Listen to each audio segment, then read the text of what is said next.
Back in the late 90s, there was this moment when you'd press the power button on that gray PlayStation console and hear that sound. You know the one. Suddenly gaming wasn't just about jumping on platforms or collecting rings anymore. It was cinematic. It was immersive. It felt important. The PS1 generation delivered experiences that rewired what we thought games could be. And honestly, some of them still haven't been topped. Here are 6 mind-blowing PlayStation 1 games 90s kids never forgot. Before we dive into these unforgettable PlayStation memories, don't forget to like and subscribe for more retro gaming deep dives so you can relax, unwind, and rewind with us. Starting at number 6 is Spyro the Dragon, 1998. Insomniac Games delivered something remarkable. A purple dragon that somehow made open-world exploration feel natural on hardware that was still figuring out what open world even meant. They developed proprietary streaming technology that eliminated load times between sections, letting you glide from medieval castles to volcanic peaks without ever staring at the progress bar. In 1998, when most 3D platformers forced you to watch loading screens between every level, this felt like genuine sorcery. The controls had weight that made movement satisfying. Charging into enemies producing this meaty collision sound. Gliding gave you real momentum and required actual timing. And yes, you could flame broil sheep for health. Dark comedy disguised as game mechanics. But what separated Spyro from every other mascot platformer cluttering store shelves was the sense of scale. Dragon shores stretched across distant horizons. Peacekeepers had verticality that made you constantly scan cliffsides for hidden alcoves. These were actual places you wanted to explore. Stuart Copeland from The Police composed the soundtrack, giving each world distinct musical identity. Ice Cavern sounded crystalline and alien. Toasty had this medieval drum rhythm that matched the charging gameplay perfectly. Most platformers recycled 3 tracks across 20 levels. Spyro treated music like atmosphere. The game sold over 5 million copies and spawned 2 direct sequels before the PS1 generation ended. At number 5 is Tony Hawk's Pro Skater 2 2000. Neversoft took their already revolutionary original and transformed it into the definitive action sports experience. The physics were just perfect. That's not nostalgia talking. Landing tricks required precise timing. Building combos demanded route memorization and split-second directional input. Failing felt consequence-heavy without being punishing. The 2-minute timer created this beautiful tension where every run became a calculated performance. Create a park mode turned millions of teenagers into level designer. The tools were intuitive enough that you could build a functional skate park in 20 minutes. Deep enough that some players spent months perfecting custom environment. Man, I love the soundtrack of this game. Bad Religion, Rage Against the Machine, Millencolin, Public Enemy, Naughty by Nature. Neversoft curated a playlist that defined late 90s counterculture rebellion. Tony Hawk Pro Skater 2 dominated both sales charts and critical acclaim, winning numerous awards across gaming publications. It spawned a franchise that controlled action sports gaming for the next 5 years. But more importantly, it convinced an entire generation that sports games could have personality, style, and soul beyond realistic simulation. At number 4 is Crash Bandicoot from 1996. Sony didn't officially have a mascot. Mario belonged to Nintendo. Sonic represented Sega. And Naughty Dog created this manic orange marsupial that crashed, quite literally, into gaming consciousness. Crash Bandicoot was PlayStation's unofficial mascot campaign,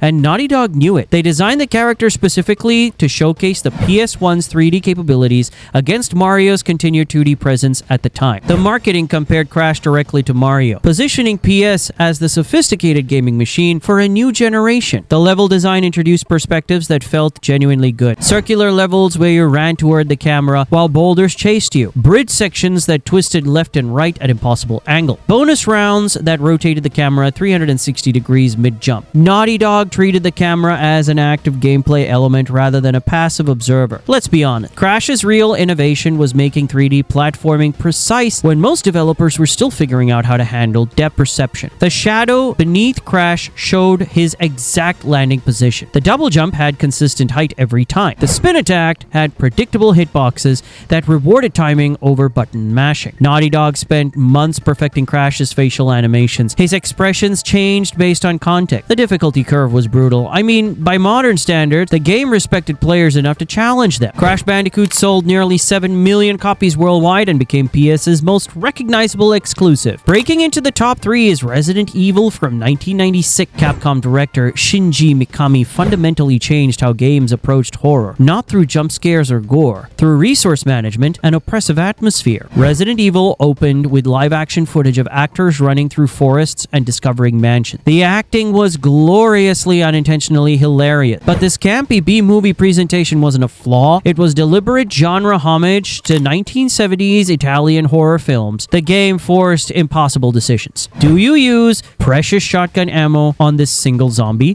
or save it for whatever nightmare wait 3 rooms ahead? Do you backtrack to the save room to store these herbs, wasting time and risking random enemy encounter? Do you even use a save ribbon, knowing you've only found 3 in the past hour? Fixed camera angles made every room entrance a potential death sentence. You'd walk through a door and suddenly the camera shifted. Zombies were approaching from off-screen, and your character's tank controls meant turning around required 3-button presses while teeth closed in. The mansion itself became the real monster. Intricate, locked doors, systems, forced constant backtracking. Puzzle solutions required remembering details from rooms visited an hour ago.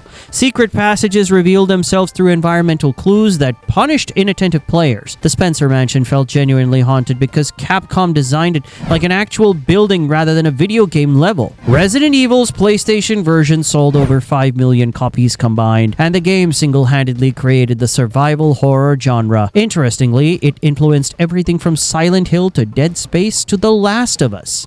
At number 2 is Metal Gear Solid from 1998. Hideo Kojima directed an interactive spy thriller that convinced an entire generation that video games deserved to be called art. Metal Gear Solid opened with a nearly 30-minute sequence introducing Shadow Moses Island, explaining the terrorist threat, establishing character relationships, and building political tension, all before giving you meaningful gameplay control. Movies did this. Games weren't supposed to have the confidence to make you wait. The codec system transformed exposition into genuine character development.